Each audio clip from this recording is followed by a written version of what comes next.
মুসলমান সিংহের জাতি, বিড়ালের জাতি না।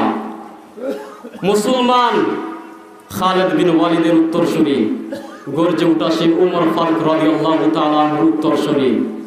মুসলমানরা ইসলামের জন্য জীবন দিতে প্রস্তুত, রক্ত দিতে প্রস্তুত, তবুও তাগুতের সামনে, ইসলাম বিদ্বেষী শক্তির সামনে, হিন্দুত্ববাদী শক্তির সামনে, ইসকনের সামনে মাথা নত করতে প্রস্তুত না।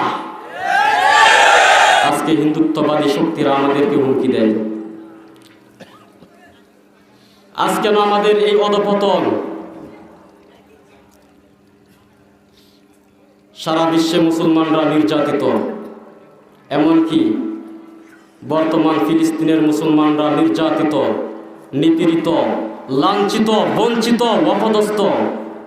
আজকে ফিলিস্তিনের মা বোনদের চিৎকার আমাদের শুনতে হয়, বৃদ্ধদের বুক ফাটা কান্না আমাদের চোখে ভেসে ওঠে। কেন আজকে মুসলমানদেরকে আদালত চত্বরে জবাই করা হচ্ছে? কেন?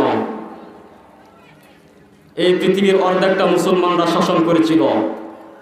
মুসলমানদের উপর জুলুম করা তো দূরের কথা, মুসলমানদের উপর নির্যাতন করা তো দূরের কথা, মুসলমানদের উপর চোখ তুলে তাকানোর দুঃসাহস কোনো জাতির ছিল না। আজকে মুসলমানরা কোরআন হাদিস থেকে দূরে সরার কারণে, ইসলাম থেকে দূরে সরার কারণে, আল্লাহর আইনগুলোকে বাস্তবায়ন না করার কারণে আজকে মুসলমানদের অধপতন। আজকে মুসলমানদেরকে তারা ফেসবুকে স্ট্যাটাসের মাধ্যমে হুমকি দেয়।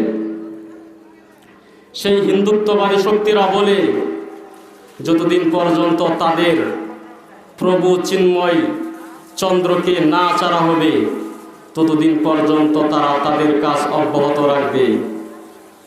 তারা আমাদেরকে হুমকি দেয়, ওই হিন্দুত্ববাদী শক্তিরা, তোমরা রাম রাম স্লোগান দিবা আর আমরা নারায়ে তাকবীরের স্লোগান দেব।